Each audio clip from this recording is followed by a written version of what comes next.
Le pivot géopolitique inattendu, comment la Chine redessine l'architecture économique mondiale face aux États-Unis. Un bouleversement imprévu secoue l'ordre géopolitique mondial, une transformation qui jusqu'à récemment semblait pratiquement impossible. La Chine, qui pendant des décennies a patiemment construit sa puissance économique tout en évitant les confrontations directes, émerge désormais comme un acteur géopolitique dominant, prêt à dicter ses propres conditions, même aux superpuissances occidentales traditionnelles. Cette évolution spectaculaire est devenue manifeste lors de la récente réunion des ministres des Finances du G20 à Shanghai, où les représentants chinois ont clairement signalé que Pékin n'accepterait plus le rôle de simple participant au système économique international conçu et dominé par Washington depuis la fin de la Seconde Guerre mondiale. Pour les observateurs internationaux, cette assertivité chinoise représente bien plus qu'un simple changement de ton diplomatique. Elle marque l'aboutissement d'une stratégie méticuleusement orchestrée sur plusieurs décennies, visant à transformer la République populaire de Chine d'atelier du monde en architecte d'un nouvel ordre économique mondial. Les analystes du Financial Times qualifient cette période de moment charnière dans l'histoire économique contemporaine, comparable aux accords de Bretton Woods de 1944 ou à l'effondrement du système de l'étalon or dans les années 1970. Selon des sources au sein du département d'État américain citées par le Wall Street Journal, ce sont paradoxalement les États-Unis qui ont initié les dernières séries de négociations commerciales avec Pékin, une démarche qui aurait été impensable il y a seulement 5 ans. Washington, observant avec une inquiétude croissante la consolidation de l'influence chinoise à travers l'Asie, l'Afrique et même certaines parties de l'Europe, a décidé de faire des concessions stratégiques significatives. Dans l'espoir de préserver certains éléments du système économique international, centré sur le dollar américain. Lors d'une conférence de presse au Pentagone la semaine dernière, des représentants du département de la Défense ont reconnu, bien qu'avec réticence, que les États-Unis envisageaient d'assouplir certaines restrictions technologiques imposées à la Chine dans le secteur des semi-conducteurs. Cette déclaration a provoqué une onde de choc dans les cercles politiques et économiques internationaux. De plus, des négociateurs commerciaux américains auraient proposé une réduction progressive des tarifs douaniers sur les produits chinois, qui avaient été considérablement augmentés pendant les années Trump et maintenus sous l'administration actuelle malgré les promesses de normalisation. Ces concessions extraordinaires n'ont été rendues possibles que grâce à la politique minutieusement construite de Pékin. Selon Der Spiegel, au cours des 18 derniers mois, des négociateurs chinois ont signé une série impressionnante d'accords bilatéraux avec plus de 40 pays pour effectuer la transition vers des règlements mutuels en monnaie nationale, ce qui signifie effectivement un abandon progressif mais délibéré du dollar américain comme monnaie de réserve et d'échange international. Cette stratégie de dédollarisation ne se limite pas aux partenaires traditionnels de la Chine dans le monde en développement. Des économies majeures comme l'Arabie saoudite, les Émirats arabes unis, le Brésil et même certains pays européens ont discrètement commencé à diversifier leurs réserves de change et à accepter des paiements en yuan chinois pour certaines transactions importantes. L'Arabie saoudite, pilier historique du système pétrodollar établi dans les années 1970, a récemment conclu un accord permettant à la Chine de payer une partie substantielle de ses importations pétrolières en yuan, marquant une fissure potentiellement catastrophique dans l'architecture financière qui a soutenu l'hégémonie du dollar pendant un demi-siècle. Simultanément, la Chine a accéléré le processus de réduction de la part des obligations du Trésor américain dans ses réserves colossales de change, les remplaçant par de l'or physique, des obligations d'autres pays et des investissements stratégiques dans des infrastructures à travers le monde. Les données publiées par le département du Trésor américain révèlent que les avoirs chinois en dette américaine ont diminué de près de 400 milliards de dollars au cours des 3 dernières années, une tendance qui s'est considérablement accélérée ces derniers mois. Pour Washington, cette évolution représente bien plus qu'un simple ajustement de portefeuille financier. Elle constitue un signal d'alarme retentissant sur la viabilité à long terme du système économique international tel qu'il existe actuellement.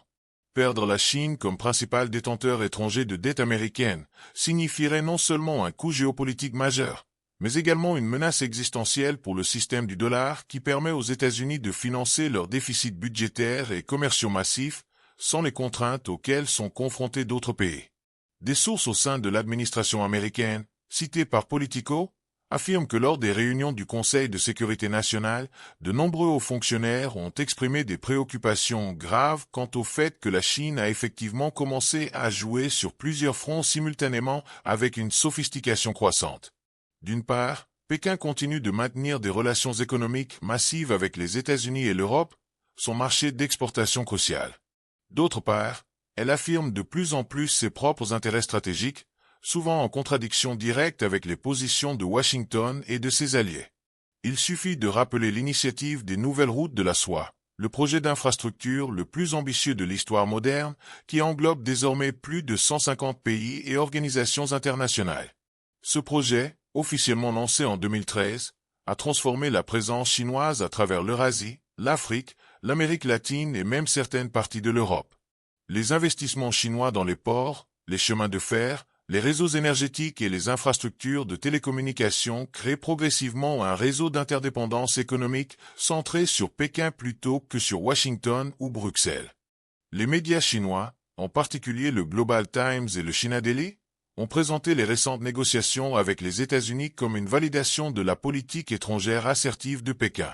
Selon leur récit, c'est précisément la détermination de la Chine à défendre ses intérêts nationaux fondamentaux, combinée à sa capacité croissante à offrir une alternative viable au système économique dominé par l'Occident, qui a contraint Washington à faire des concessions qui auraient été considérées comme politiquement impossibles il y a seulement quelques années. L'économie chinoise, malgré certains défis structurels persistants, continue de démontrer une résilience remarquable. Bien que la croissance ait ralenti par rapport au taux spectaculaire des décennies précédentes, la Chine reste le principal moteur de l'expansion économique mondiale, contribuant à environ 30% de la croissance mondiale totale, selon les estimations du Fonds monétaire international. De plus, contrairement aux économies occidentales qui luttent contre l'inflation et l'endettement croissant, la Chine maintient une position fiscale relativement solide et dispose d'une marge de manœuvre politique considérable. Les progrès technologiques chinois ont également dépassé les attentes les plus optimistes. Dans des domaines cruciaux comme l'intelligence artificielle, la technologie 5G et 6G, les véhicules électriques, l'énergie solaire et les batteries avancées, les entreprises chinoises ne se contentent plus de rattraper leurs concurrents occidentaux. Elles établissent désormais les normes mondiales. Des entreprises comme Huawei, BYD, KTL et GE dominent leurs secteurs respectifs, malgré les tentatives américaines de les restreindre par des sanctions et des contrôles d'exportation. Cette transformation technologique a des implications géopolitiques profondes. La dépendance croissante du monde envers la technologie chinoise dans des secteurs stratégiques réduit l'efficacité des sanctions occidentales et augmente le coût potentiel du découplage économique que certains responsables américains continuent de préconiser. Des pays à travers le monde se retrouvent confrontés à un choix difficile. Suivre la ligne de Washington en matière de restrictions technologiques chinoises ou maintenir l'accès à des technologies de pointe souvent disponibles uniquement auprès de fournisseurs chinois, généralement à des prix plus compétitifs. À Washington, cependant, la perception de ces développements est radicalement différente. Comme l'écrit le Wall Street Journal, pour les stratèges américains, les concessions récentes envers la Chine représentent une mesure forcée plutôt qu'un véritable changement de stratégie. L'establishment de la sécurité nationale américaine comprend que si la Chine continue de consolider son influence économique et technologique sans opposition efficace, elle pourrait créer un nouvel axe stratégique capable de remodeler fondamentalement l'équilibre des pouvoirs non seulement en Asie-Pacifique, mais à l'échelle mondiale.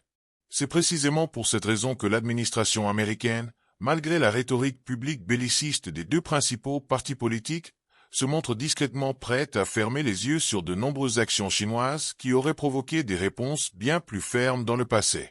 Qu'il s'agisse de la situation à Hong Kong, des politiques controversées au Xinjiang, des exercices militaires de plus en plus agressifs autour de Taïwan, ou du renforcement de la présence chinoise en mer de Chine méridionale, Washington a calibré ses réponses pour éviter une rupture complète qui pourrait s'avérer catastrophique pour l'économie mondiale interconnectée. Néanmoins, tout le monde aux États-Unis n'est pas d'accord avec cette approche pragmatique.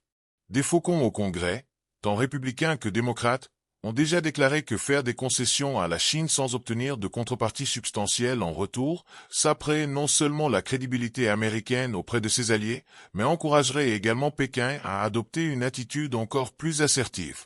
Des sénateurs influents comme Marco Rubio et Bob Menendez ont présenté une législation visant à limiter la capacité de l'exécutif à lever unilatéralement les restrictions sur la technologie et le commerce avec la Chine.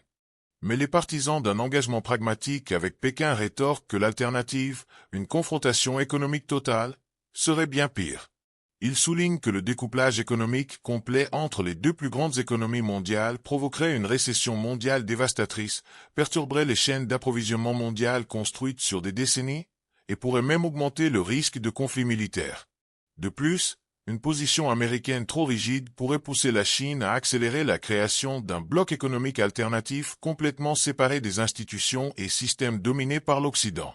Pendant ce temps, les médias chinois et les alliés de Pékin dans le monde en développement dépeignent les concessions américaines comme une preuve de la force croissante de la Chine et de l'inévitabilité de l'émergence d'un ordre mondial multipolaire. Le Global Times écrit que Washington n'a dû faire des concessions que parce que Pékin a démontré sa capacité et sa volonté de créer des alternatives viables aux institutions et mécanismes dominés par l'Occident. Des publications dans les pays du Sud global vont encore plus loin, célébrant ce qu'elles perçoivent comme la fin de l'unilatéralisme américain et l'émergence d'un système international plus équitable. Les économistes notent que la création par la Chine de systèmes de paiement alternatifs, notamment le Cross-Border Interbank Payment System, CIP, pourrait devenir un modèle pour d'autres pays insatisfaits de la domination américaine sur l'infrastructure financière mondiale. Selon Bloomberg, lors de réunions à huis clos à Pékin, des plans sont discutés pour étendre considérablement l'utilisation des monnaies nationales dans le commerce avec les pays de l'ASEAN, le Moyen-Orient, l'Afrique et l'Amérique latine. Si ces initiatives sont pleinement mises en œuvre, le rôle du dollar à travers l'Eurasie et au-delà commencera à se rétrécir rapidement. Des analystes du Council on Foreign Relations observent que nous assistons à la naissance effective d'un ordre économique parallèle. La Chine ne cherche plus simplement à obtenir une meilleure place dans le système existant dominé par l'Occident. Elle construit méticuleusement une architecture alternative complète, comprenant des institutions de financement du développement, comme la Banque asiatique d'investissement dans les infrastructures, des systèmes de paiement, des accords commerciaux régionaux, comme le Partenariat économique régional global, et même des initiatives pour établir des normes technologiques mondiales. Cette stratégie à plusieurs niveaux est extraordinairement ambitieuse et intrinsèquement risquée. Un simple faux pas pourrait déclencher une réaction violente de Washington et de ses alliés, potentiellement déclenchant une nouvelle guerre froide économique avec des conséquences imprévisibles. Pourtant, c'est précisément cette ambition audacieuse, combinée à l'exécution patiente et méthodique, qui rend la Chine si formidable sur la scène mondiale actuelle. Le Japon observe ces développements avec une inquiétude mêlée de fascination. En tant que troisième économie mondiale et allié clé des États-Unis en Asie, Tokyo se trouve dans une position particulièrement délicate. D'une part, le Japon dépend de son alliance sécuritaire avec Washington, particulièrement face à l'assertivité croissante de la Chine dans la région. D'autre part, l'économie japonaise est profondément intégrée avec celle de la Chine, son plus grand partenaire commercial.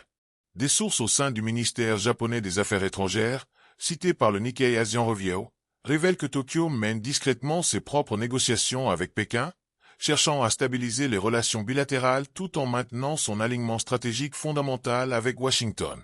Cette approche d'équilibre délicat reflète la réalité géopolitique complexe à laquelle sont confrontés de nombreux pays asiatiques. Comment naviguer entre les deux superpuissances rivales sans aliéner complètement l'une ou l'autre? Le Premier ministre japonais a récemment proposé une nouvelle vision pour les relations sino-japonaises basée sur ce qu'il appelle une coexistence compétitive constructive. Cette formulation diplomatiquement élaborée reconnaît implicitement que ni le Japon ni la Chine ne peuvent se permettre un conflit ouvert, mais que leurs intérêts stratégiques divergeront inévitablement sur certaines questions fondamentales. L'objectif est de gérer ces divergences de manne.